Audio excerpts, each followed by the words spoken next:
Selamat datang di podcast Bawaslu Riau. Ruang diskusi, edukasi seputar pemilu.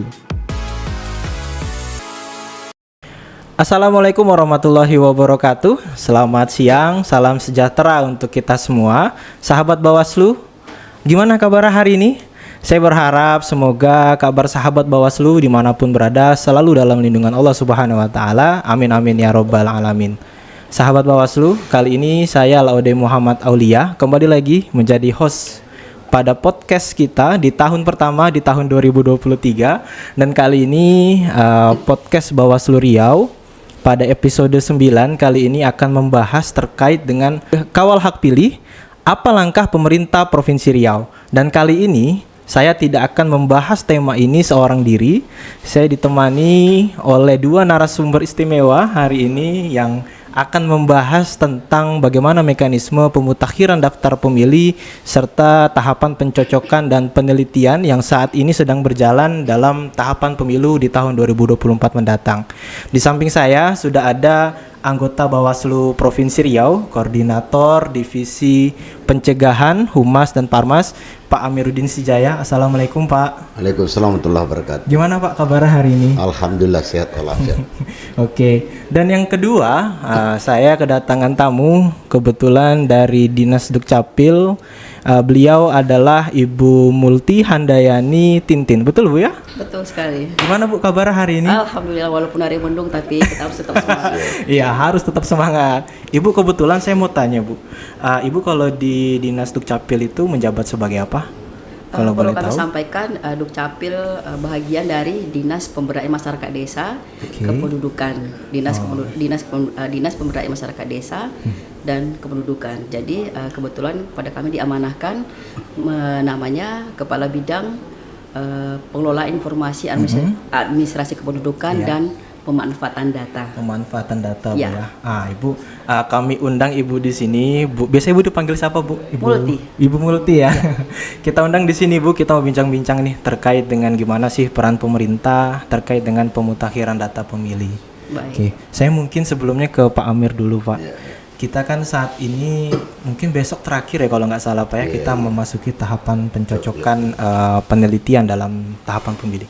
Saya mau tahu Pak, kebetulan nih biar teman-teman sahabat Bawaslu tahu kira-kira tahapan pencocokan dan penelitian ini berkaitan dengan apa sih Pak?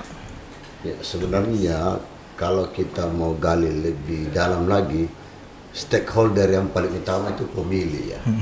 Ya, jadi kita sebagai penguat saja, karena yang menentukan ada 8 norma pemilu demokratis, salah satunya adalah bahwa pemilih itu adalah pernyataan kehendak rakyat. Nah, ini yang kita sebagai Bawaslu mengawal bagaimana kerja-kerja teman KPU dalam hal ini Pantarli dalam melakukan pencocokan dan penelitian.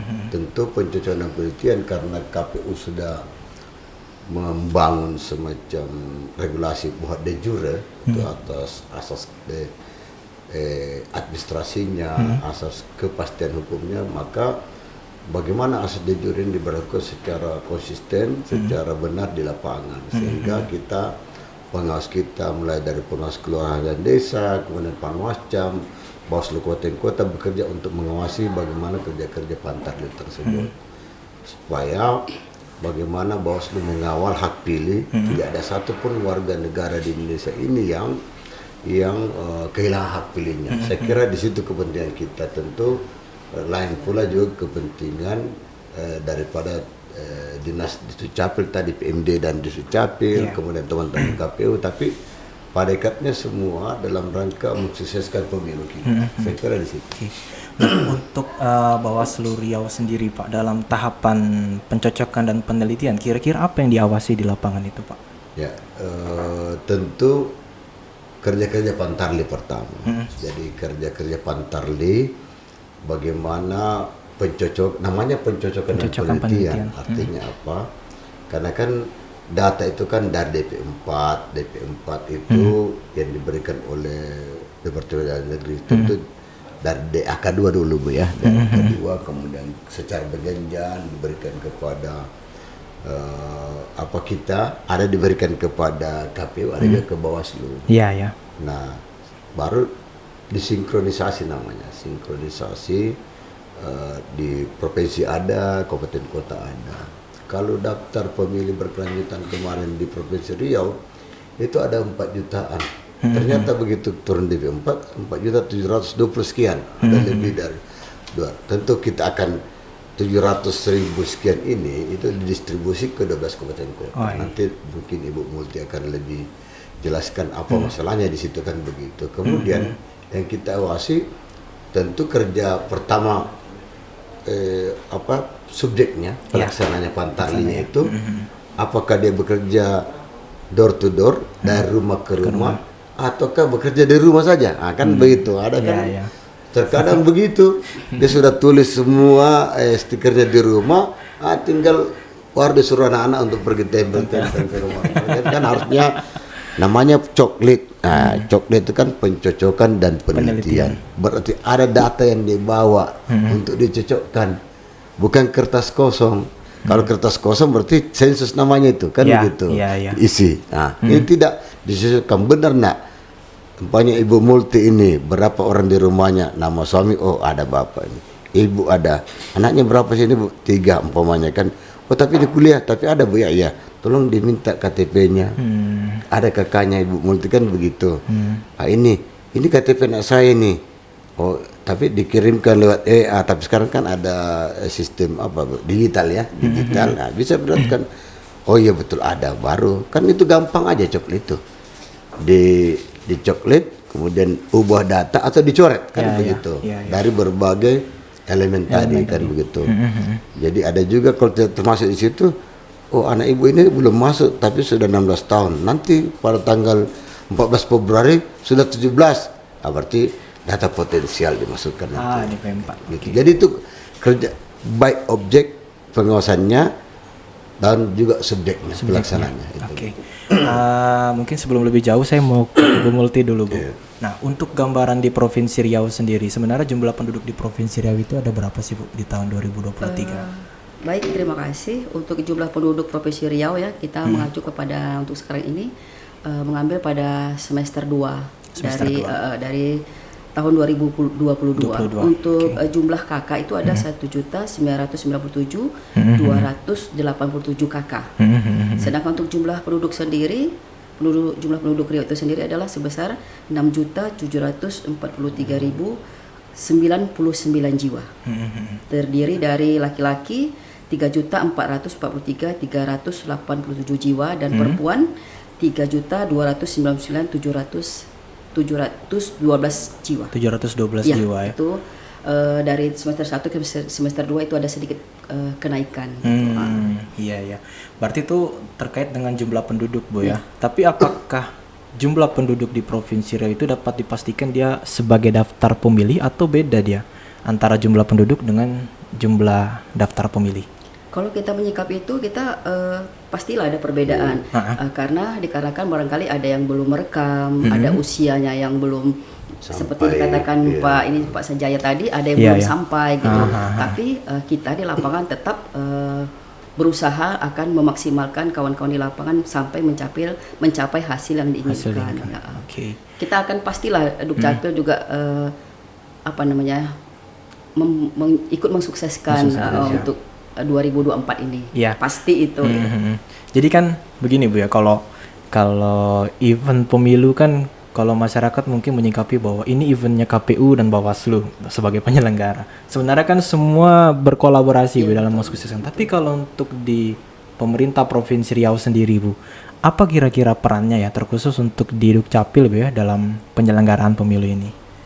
Kalau kami Dukcapil rasanya peran yang paling dasar itu adalah tentang pemilih gitu Pak ya. Karena sekarang Dukcapil mulai dari BPS sendiri itu dalam sensus kemarin itu menjadikan data Dukcapil ada sebagai base data untuk melakukan sensus penduduk. Jadi sekarang juga kawan-kawan yang di KPU dengan Bawaslu terutama KPU ya itu kan dijadikan acuan sebagai untuk menentukan pemilihnya gitu dengan usia yang sudah 17 tahun yang memiliki KTP elektronik gitu. Oke. Kira-kira Bu, ada nggak sih Bu kendala dalam pemutakhiran daftar pemilih gitu ya? Kalau kita bicara masalah kendala pasti ada ya. Iya. Pertama itu adalah masalah geografis. Kan Pak Amiruddin sudah merasakan bagaimana turun ke lapangan Iya, dengan kondisi geografi Riau yang luar biasa, lautan, sungai, perairan sampai ke dalam-dalam. Nah, barangkali ada sebagian mungkin masyarakat yang belum terjamah oleh kita gitu. Jadi kita juga minta peran aktif masyarakat baik dari mulai kepala desa atau siapapun yang berada di lapisan terdekat dengan masyarakat itu untuk dapat menginformasikan kepada Dukcapil. Kemudian kita tidak bisa memungkiri perilaku dari masyarakat sendiri, kesadaran masyarakat. Umpamanya dalam hal pindah datang, mereka tidak melapor, atau mereka keluar dari wilayah Riau, ada wilayah Pekanbaru ataupun Riau itu tidak diiringi dengan kelengkapan dokumen yang baik gitu ya, dan datang tidak juga melapor. Terus ini yang pensiunan Pak dari TNI Polri mungkin harus segera melapor. Jadi kan bisa berubah untuk DP4-nya atau segala macamnya itu. Barangkali kesadaran masyarakat yang kita butuhkan juga. Di samping Dukcapil juga berperan aktif, kalau masyarakatnya tidak aktif, nah itu sama saja. Jadi mungkin minta kolaborasi lah yang baik dari masyarakat bersama Dukcapil. Iya ya. Tapi sejauh ini Bu, kendala yang dihadapi itu apakah sama dengan tahun-tahun pemilu sebelumnya gitu terkait dengan pemutakhiran? Maksudnya polanya tuh masih sama, pola persoalannya kayak ya pemilih tadi mungkin pindah rumah atau mungkin dia lulus sekolah merantau ke kota sehingga dia tidak melapor apanya gitu. Kayak ketidaktahuan masyarakat saya rasa lah. sama ya dari Sama hari ya? ke hari itu ya perilaku masyarakat ini agak sulit kita ini ya. Padahal sudah cukup kita mengedukasi saya ya. Dukcapil sudah banyak melakukan kemudahan bagi masyarakat karena Dukcapil ini kan semboyannya Dukcapil membahagiakan masyarakat. Jadi mulai dari dulu datang ke kantor, sekarang diberikan kemudahan bisa online, terus pindah datang dipermudah, masyarakat tidak perlu lagi yang pindah umpamanya dari Bapak dari Makassar ke Pekanbaru. Jadi tidak perlu lagi kalau mengurus dokumen kependudukan, Pak Amiruddin tidak perlu lagi ke Makassar, cukup dari Pekanbaru, saya mendatangi kantor Dukcapil Pekanbaru, nah membawa dokumen KK dan mengisi form, ada yang form harus diisi. Nanti kawan-kawan Dukcapil akan berkoordinasi dengan kawan-kawan Dukcapil di Makassar. Nah, begitulah aware-nya Dukcapil kepada masyarakat agar diberikan kemudahan-kemudahan gitu. Saya kembali ke Pak Amir tadi Pak. Kita kan dalam kepemiluan ini pasti sudah memetakan kayak indeks kerawanan pemilu. Nah, terkhusus di tahapan pencocokan dan penelitian nih Pak. Kira-kira ada nggak sih Pak hal-hal yang memang menjadi potensi kerawanan di tahapan pencocokan penelitian? Tadi sudah disinggung oleh Ibu Multi bahwa pertama memang kerawanannya itu karena letak geografis tadi ya. Letak geografis saya sudah turun di Bengkalis dan Dumai. Kalau dulu batas wilayah itu ditentukan oleh garis-garis alam ya kan, seperti batas-batas alam seperti sungai, gunung, jembatan, jalan kan. Sekarang dengan titik koordinat begitu, ini jadi masalah sebenarnya. Ada rumahnya masuk di Bengkalis, itu dapurnya masuk Bengkalis, ruang tamunya masuk di Dumai, kan begitu. Jadi dia bisa masak di Bengkalis, makan di Dumai. Hebat sekali rumah itu. Ada saya dapatkan itu. Jadi kita karena dia Dumai, akhirnya kita kalau gitu kita tempel di ruangan tempat dapur ibu ini karena Dumai kan itu.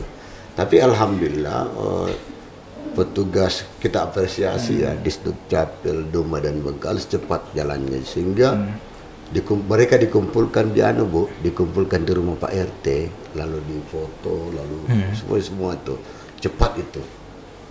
Tapi ini barangkali menjadi contoh di Dukcapil Kampar dan Pekanbaru. Untuk Pekanbaru kan masih banyak itu Bu. Itu kemudian kedua tentang memang karakteristik atau budaya masyarakat. Soalnya kan banyak yang di teman-teman di Dukcapil ini, bukan saya terkait dengan data pemilih, tetapi bagaimana akta lahir tadi, akta mati, pindah dan sebagainya banyak. Saya kira pertama lahir banyak juga yang sudah lahir tapi dia tidak urus akta kelahirannya kan, ada juga begitu. Ada juga keluarga yang sudah meninggal, dia tidak urus akta kematiannya. Nah, jadi padahal umpamanya umur anaknya 15 tahun meninggal, dia tidak urus. pada waktu tertentu nanti masuk dalam data pemilu itu karena belum ada akte kematian. Akte kematian. Nah, itu. Oh ya. Jadi itu masalahnya. Nah kemudian begitu Pantarli ini karonannya ini, begitu Pantarli turun mencoplet, lalu sudah meninggal ini. Kalau begitu tidak percaya kita lihat kuburannya kan begitu. Ini orangnya ini, akhirnya dicoret oleh Pantarli. Tapi karena keluarganya tidak mengurus akte kematiannya, begitu sinkronisasi data nanti antara KPU kota dengan Dukcapil kota Gresik, orang mati itu hidup kembali itu datanya itu masuk lagi itu. Iya. Kami pernah ketemu Ibu Multi di di mana di Binda Bu ya, di Bin betul Ibu Multi.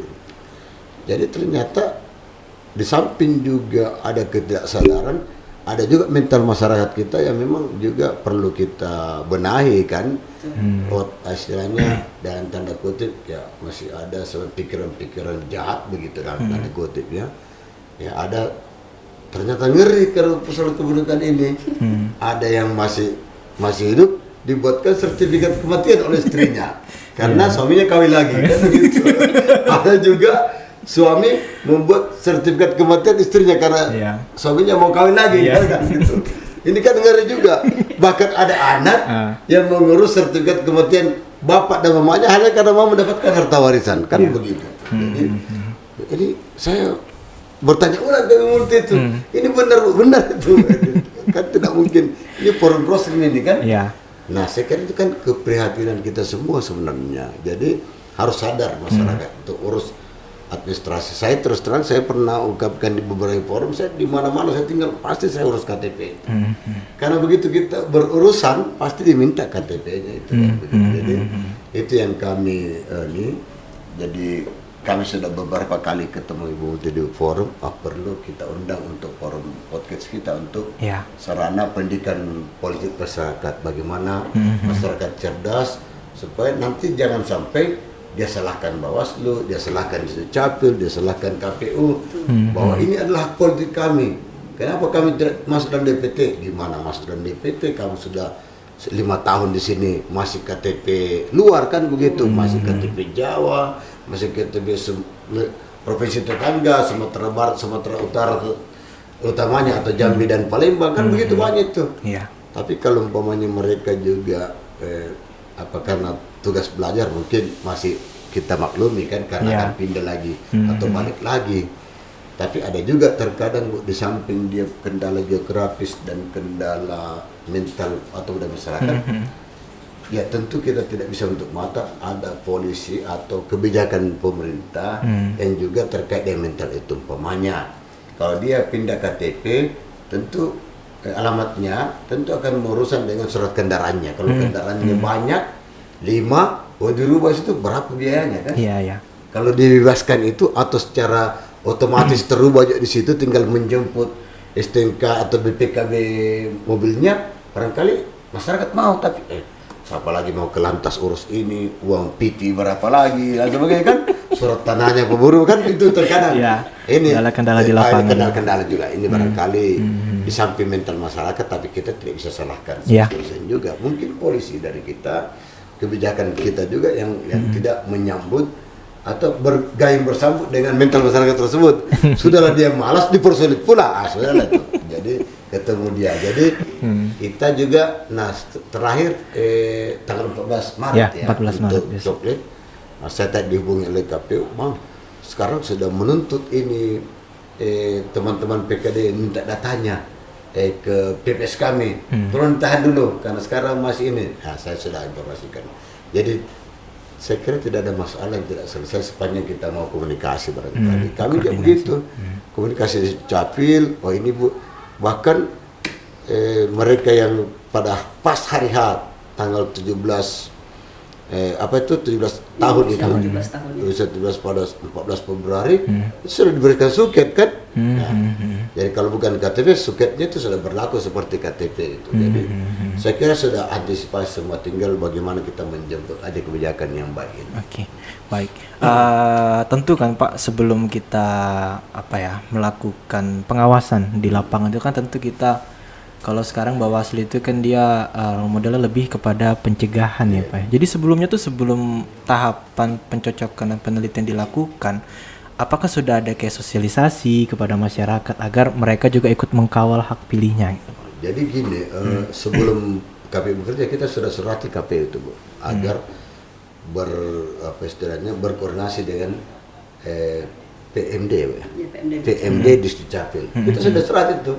Seluruh kabupaten kota provinsi bersurat ke kalau kami provinsi bersurat ke KPU provinsi untuk berkoordinasi dengan Distrik Capil. Itu juga kita surat itu. Kemudian Bawaslu kabupaten kota untuk koordinasi menyurati KPU agar KPU berkoordinasi dengan Distrik Capil gitu. Atau instansi atau dinas yang berwenang terkait dengan ini. Kan begitu. Jadi itu langkah pencegahan kita. Kemudian langkah sosialisasi kepada pemilih pemula, karena kan banyak pemilih pemula itu Bu. Kemudian kami juga audiens kepada Kapolda, Pak sudah banyak juga itu anggota polisi itu Pak yang pensiun tidak urus KTP Pak. Ingat, polisi yang pensiun itu yang belum pernah memilih itu masuk dalam pemilih pemula loh itu, meskipun dia sudah umurnya 60 tahun. Iya ya. Karena kita kan terkadang begitu sebut pemilih pemula, mindset kita tuh 17 tahun kan begitu. Atau yang belum memilih. Padahal polisi pensiun, tentara yang pensiun, kalau PNS kan memilih. Iya. Ya kan, ada hak politiknya, tapi dia tidak boleh mengkampanyekan hak politiknya itu kan begitu. Karena PNS itu sebagai pelaksana kebijakan, dia juga sebagai pelayan publik, lalu dia perekat negara kesatuan Republik Indonesia. Itu fungsi 3 PNS. Sehingga mau tidak mau, meskipun dia punya hak politik, tapi dia tidak boleh memihak. Bayangkan kalau Ibu Multi nih, saya cuma mau melayani orang yang separtai dengan saya, akan bahaya itu kan. Bayangkan dia kan fungsi pelayan publik, akan begitu. Maka PNS meskipun, tetapi banyak juga wacana bagaimana kalau ASN tak usah juga diberikan hak politik. Sama dengan TNI Polri, karena dia kan alat negara kan begitu. Banyak ada juga yang, tapi ada juga katakan tidak boleh kita itu mencabut hak politik kami sama dengan mencabut hak asasi manusia kan. Karena memilih itu adalah hak asasi. Tapi tergantung siapa. Komisi 2 lah yang buat aturan itu kan begitu. Kalau dia cabut hak ASN itu, ya saya kira karena dilema juga ASN ini begitu. Kita masih sedikit di situ ya, karena ini terkait dengan pendidikan politik. Begitu dia tidak mendukung calon ini, salah, mendukung juga jauh lebih salah.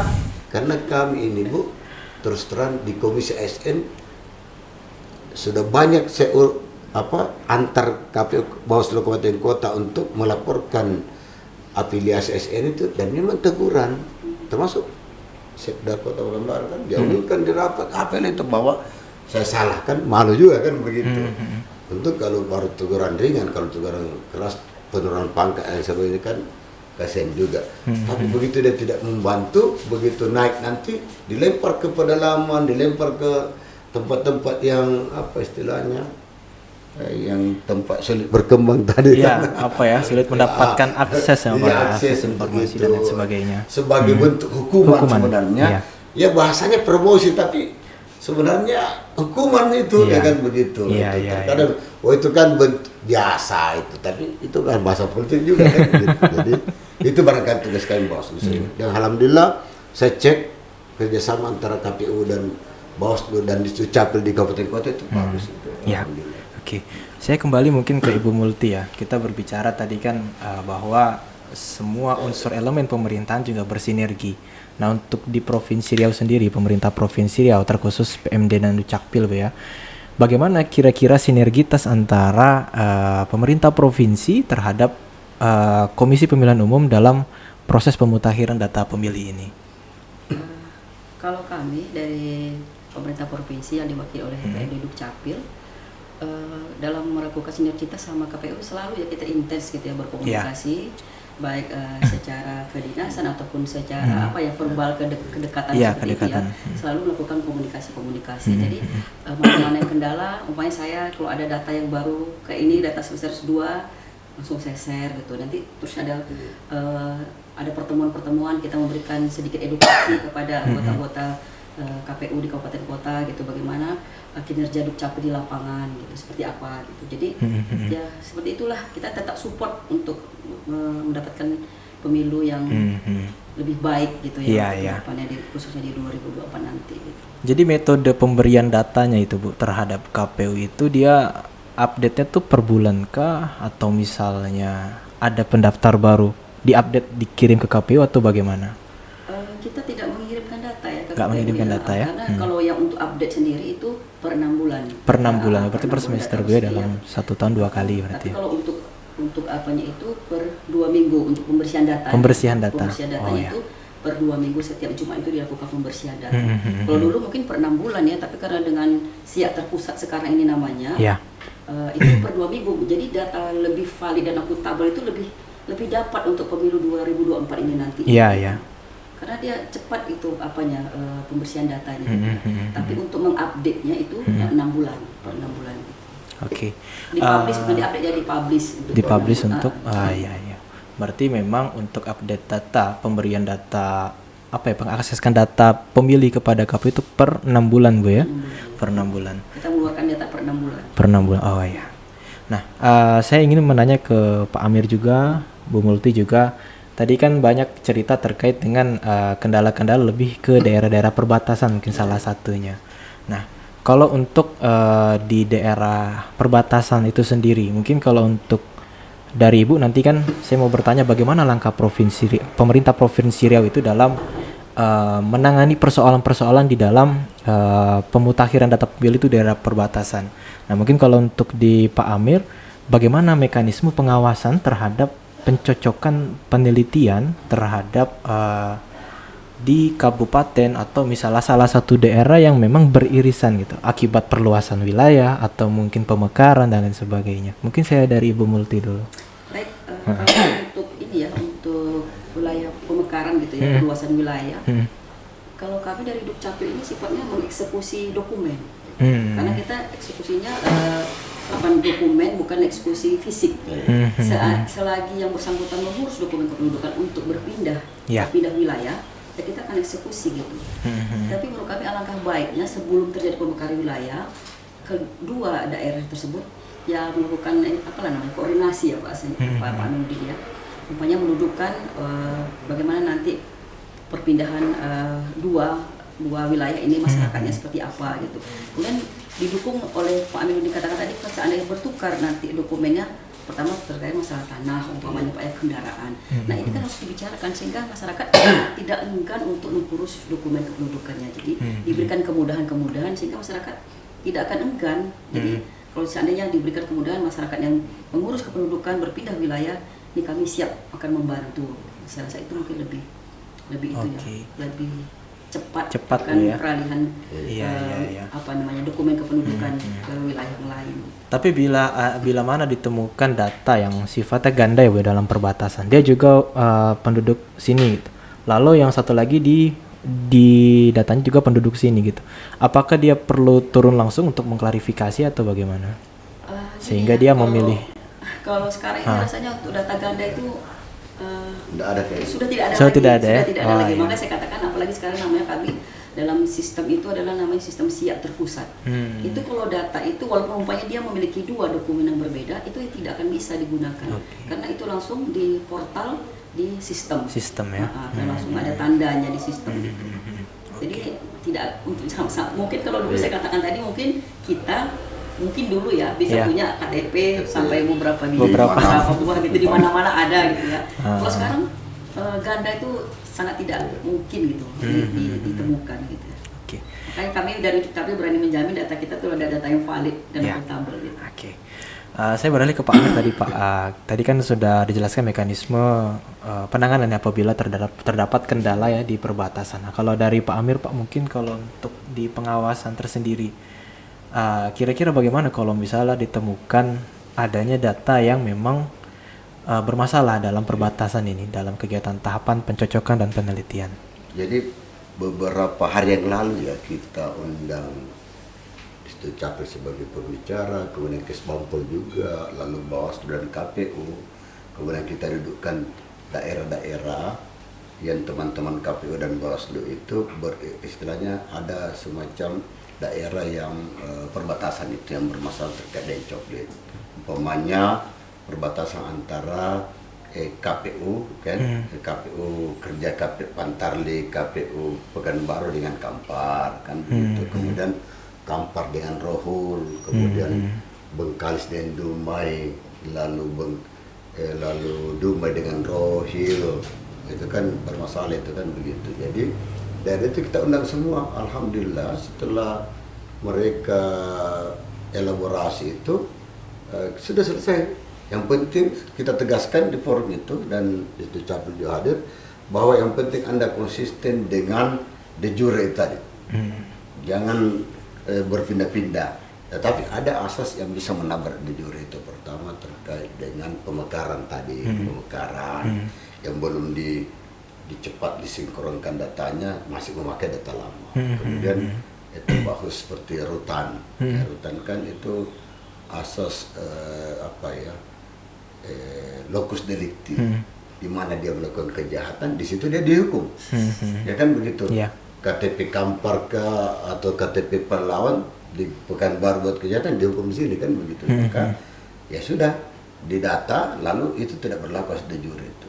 Ya kan begitu. Jadi ya dikasih 5 surat TPS khusus ya. Nah kemudian memang tidak bisa dipungkiri juga karena dia itu medannya atau letak geografisnya sulit.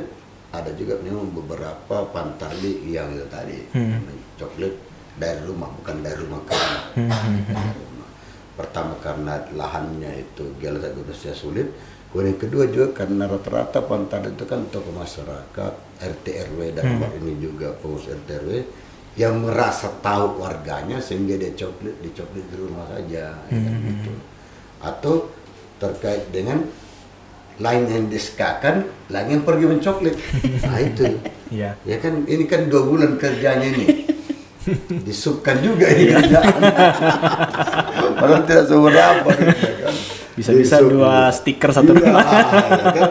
Pakai nama saya, tapi karena kamu tidak ada pembeli rokok, kamu yang kerjakan kan begitu. Nah, itu masalah. Hal-hal seperti ini ada kita dapatkan di lapangan, tapi tidak seberapa. Yang penting saya bilang sama teman-teman saya tegaskan kepada teman-teman Bawaslu Kabupaten Kota kalau hal begini jadikan sebagai berikan surat semacam perbaikan, saran perbaikan kan begitu. Karena ini tidak main-main loh ini ketika menghilangkan hak konstitusi dengan sengaja menghilangkan hak konstitusi maka itu pidana kan.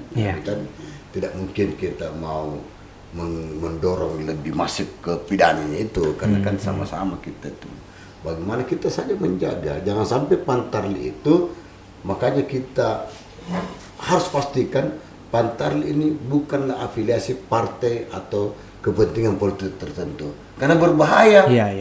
Itu ketika saya ke Ibu Multi, saya tahu Ibu Multi ini partai apa, saya tidak mau coklit lawan politik saya kok kan. Mudah-mudahan tidak masuk memilih dia nih, mengurangi hak pilih karena ini lawan saya ini. Itu berbahaya kalau Pantarlinya itu adalah afiliasi kepentingan politik tertentu. Dan banyak lagi yang lain saya kira. Mungkin ini pertanyaan terakhir ya untuk Pak Amir dan Bu Multi. Kira-kira apa langkah strategis baik dari Bawaslu, baik dari pemerintah Provinsi Riau terkhusus PMD dan Dukcapil dalam menghadapi tahapan ini pemutakhiran data pemilih ini? Mungkin saya mulai dari Pak Amir. Ya, saya kira pertama itu langkah-langkah strategis itu tentu penyadaran, sosialisasi. Kita harus sadar bahwa tugas-tugas pemilu ini bukan tugas satu orang atau satu lembaga saja.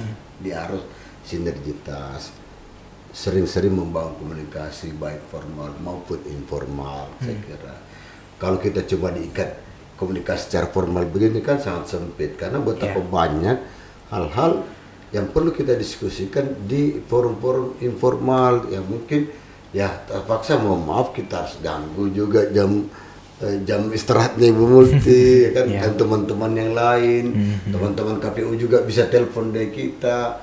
Di sana ada masyarakat juga nelpon ke kita memberikan informasi. Di sana ada money politik, di sana ada belum tercoklit 10 rumah tangga kan begitu, itu masukan semua. Makanya kita di Bawaslu itu ada namanya form A pengawasan.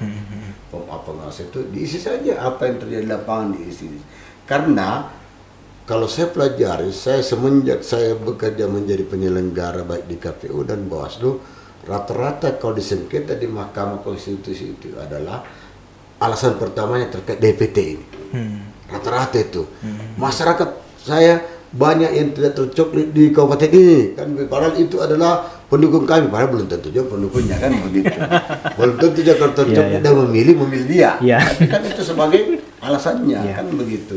Karena bagaimana melakukan pembenaran itu. Jadi itu barangkali kemudian alhamdulillah, terima kasih atas kerjasama di Dukcapil selama ini, komunikasi kita lancar. Saya kira kita akan lama ini sinerginya ini kan, karena setelah pemilu, bahkan bukan setelah pemilu, sementara pemilu tahapan ini, tahapan pemilu maksudnya tahapan pilkada tadi, pemilihan bupati, bahkan kalau tidak salah bulan 6 atau bulan 7 ini sudah PJ semua ini, gubernur dan bupati. Di Provinsi Riau itu. Saya kira itu apalagi, nah nanti terkait dengan data khususnya ini, tentu itulah yang memilih. Bayangkan kalau penduduk Riau ini 6.800.700 ya penduduknya. 6.700.000. Ternyata saya dengar tadi itu lebih banyak laki-laki loh daripada perempuan. Jadi kalau ada orang bilang laki-laki dan perempuan 1:10 tidak benar kan, datanya ini yang benar ini kan. Khusus di provinsi ini. Indonesia juga. Kalau data pemilu kemarin 191 juta masih imbang. Ya beda sedikit, ada 12.000 kalau tidak salah bedanya itu DPT-nya. Nah, DPT kita 4.720.000 DP 4 itu yang mau dicoklit ini. Itu juga imbang juga antara pemilih laki-laki dan pemilih perempuan. Jadi kalau bilang lebih banyak jumlah perempuan 10:1 tidak benar itu. Mungkin itu alasan bagi laki-laki yang mau kawin saja. Jadi itu sama-sama kita kawal data ini. Ini kan validnya, ini kan ini. Dimatikan langkahnya lewat data. Kita matikan langkah lewat data. Jangan sampai buat gerakan tambahan. Oke, saya kira. Baik. Kalau dari Bu Multi gimana, Bu? Baik, kalau kami dari Dukcapil ya siap membantu, siap memberikan dukungan, berkoordinasi dengan KPU maupun Bawaslu dengan memberikan data-data yang terbaik, mempercepat progres untuk DP4 ya secara maksimal gitu kan. Karena kami terus digesa oleh Dirjen Dukcapil, kami terus dilakukan evaluasi setiap Jumat langsung oleh Dirjen Dukcapil. Akan langsung Dirjen Dukcapil menanya progres kabupaten kota setiap Jumat itu, Pak. Nanti ditanya ini berapa progresnya, ini berapa, nanti apa kendala di lapangan, langsung oleh Dirjen Dukcapil. Jadi seandainya terus diberikan inovasi-inovasi untuk mempercepat pencapaian program DP4 itu tersebut ya. Umpamanya dengan jemput bola ke sekolah-sekolah yang untuk potensi pemilih tadi, pemilih pemula. Nah, itu. Jadi banyak inovasi-inovasi dilakukan oleh Dirjen Dukcapil. Seandainya itu kami tidak melakukan inovasi-inovasi, ada sanksi diberikan oleh Pak Dirjen. Ya, gitulah. Kami sangat mendukung lah untuk memberikan hasil yang terbaik dalam percepatan perekaman untuk DP4 yang baik gitu. Dan tepat sedikit begini, Bu. Kalau dulu memang masyarakat melihat itu masyarakat yang butuh Dukcapil. Sekarang saya melihat Dukcapil justru mencari-cari orang untuk direkam KTP. Jadi perbedaan mesin ini penting dan alhamdulillah ini suatu kemajuan besar barangkali itu. Dengan monitoring tadi, supervisi, kontrol dari atas, kemudian dari provinsi kabupaten kota ini jalan dengan baik sehingga alhamdulillah hampir tidak ada kendala teman-teman dari KPU untuk kalau ada yang belum direkam. Kemarin Bengkalis itu di rutan, Bu. Masuk ke rutan teman-teman di Dukcapil itu. Cepat dieksekusi. Alhamdulillah. Oke. Baik, mungkin dari Pak Amir, Ibu Multi, tidak terasa ya kita sudah berdiskusi ya selama hampir setengah jam lebih lah. Jadi mungkin sebelum diakhiri diskusi kita hari ini, mungkin saya meminta closing statement dari kedua narasumber kita pada hari ini terkait dengan diskusi yang kita diskusikan pada hari ini. Mungkin saya mulai dari Pak Amir. Ya, jadi tidak ada satu program pun, sebaik apapun program itu kalau tidak didukung oleh masyarakat tentu juga tidak bisa berjalan dengan baik. Berjalan tetap berjalan tapi dia tidak sesuai dengan harapan dan kehendak kita, sehingga mau tidak mau terkait dengan pengawasan daftar pemilih ini kita butuhkan juga di samping sinergitas lembaga terkait atau yang bersangkutan juga tentu dukungan dari masyarakat, kesadaran, dukungan serta partisipasi dari masyarakat. Itu saya kira kata kuncinya. Oke. Dari Bu Multi sendiri? Baik, sejalan dengan apa yang disampaikan Pak Aminuddin, Iya. ya pasti yang utama ujung tombak untuk pembersihan data Dukcapil itu adalah keaktifan masyarakat. Iya. Jadi masyarakat Dukcapil tidak bisa mengeksekusi tanpa ada informasi dari masyarakat. Dukcapil tidak bisa tahu kapan mereka datang atau mereka pindah selagi masyarakat tidak aktif. Jadi kita perlu kesadaran dari masyarakat untuk segera mengurus dokumen kependudukan sehingga kita dapat data yang valid dan akuntabel dari data kependudukan yang bisa dimanfaatkan untuk kebijakan pembangunan, kebijakan publik, untuk penindakan kejahatan. Jadi untuk mendapatkan data yang bersih perlu sinergi dengan masyarakat. Itu paling penting. Ya. Jadi simbol yang Dukcapil membagi masyarakat itu bisa segera terwujud. Oke, amin amin ya robbal alamin. Terima kasih banyak Ya. Pak Amir, Bu Multi atas ya mungkin kalau bagi saya ilmu yang bermanfaat lah terkait dengan pemutakhiran data pemilih mulai dari proses pendaftaran registrasi sampai jadi sebagai daftar pemilih dan dilakukan pencocokan dan penelitian di masyarakat.